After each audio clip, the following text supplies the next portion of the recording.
everybody, Dan Illman here with the DRF race of the day for Monday, August the 14th. It's race number 3 at Assiniboia Downs, the $40,000 C.T.H.S. Stakes, a restricted stake for 2-year-olds going 3/4 of a mile. Let's take a peek at this field. Please scan or click the QR code for Race of the Day access on mobile, which includes free Formulator Pass performances. Race number 3 is the opening leg of the 20-cent ASD Jackpot Pick 5, which already has a carryover of over $30,000 into Monday's pool. Race number 4 at the Downs on Monday evening is the opening leg of the popular $1 Pick 4 with a $50,000 guaranteed pool. Let's throw up the Timeform US pace projector for the C.T.H.S. sales stakes, and the number 2, Just Lemme Adam, is expected to show good early speed in a race where speed is at a premium. It's a blue bar situation, could favor horses on or near the lead, and Just Lemme Adam might have a tactical advantage over the morning line favorite, the 5, Commando's Last Dance, already a stakes winner. She beat the girls last time out in the debutante, coming from off of the pace. So she might need a little bit of pace up front. You don't want to pigeonhole these 2-year-olds into sort of a running style situation just yet. They're still figuring out the game. We'll start things off talking about the number 1, Daisy's a Doozy, who's 0 for 2 lifetime. This is a filly taking on the boys. She placed in her career debut. She finished behind Mobile Creek, who's also in this race. Second time out, she also finished behind Commando's Last Dance. That was in the debutante.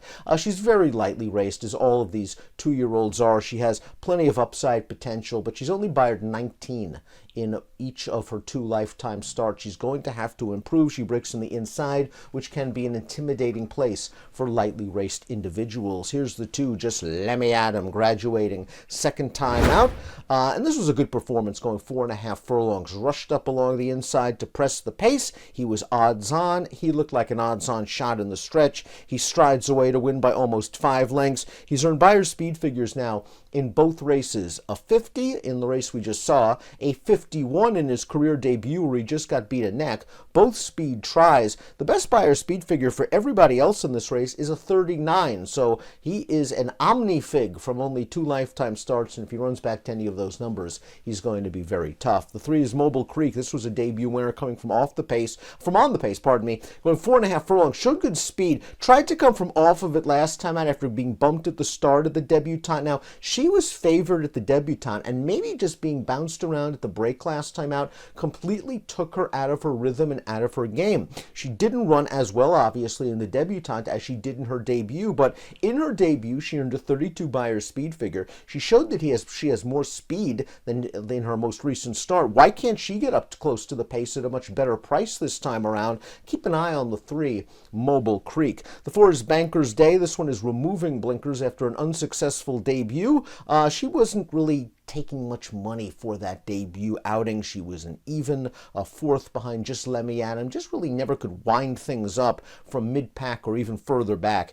20-1 on the morning line and must improve. Here's Commando's Last Dance, winning the debutante, dropping back in with fillies, going 5/8 of a mile. I like the mid-race move she made to get into contention, and then once she got into the clear, she is on her way. And I thought the debutante this year was a decent race.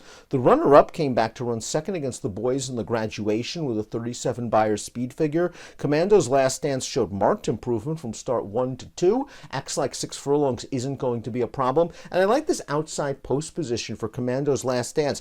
I won't be surprised if a horse like Mobile Creek does show a little bit more speed and goes after Just Lemme Adam in the early part of this race. Commando's Last Dance might set up shop in a good outside tracking position while clear of traffic and ready to roll when the real racing commences. Vindictive Miss completes the field. We're going to take a look at her career debut. She ran an okay 3rd this day. She was 7-1, didn't take a load of money, but I like the fact that she stayed on at the end of this race, and she's going to get a lot of changes that can really spur improvement second time out. She's getting Lasix for the first time. She's getting blinkers for the first time. Maybe we'll see a little bit more speed shown from the 6 Vindictive Miss. And that 39 Buyer's speed figure, very solid compared to some of the others in here, not named Just Lemme Adam. Before we take a look at my top selection, please click the subscribe button on the Daily Racing Form YouTube channel for the latest DRF videos. I'm I'm interested in Vindictive Miss at a price as we take a look at my top pick.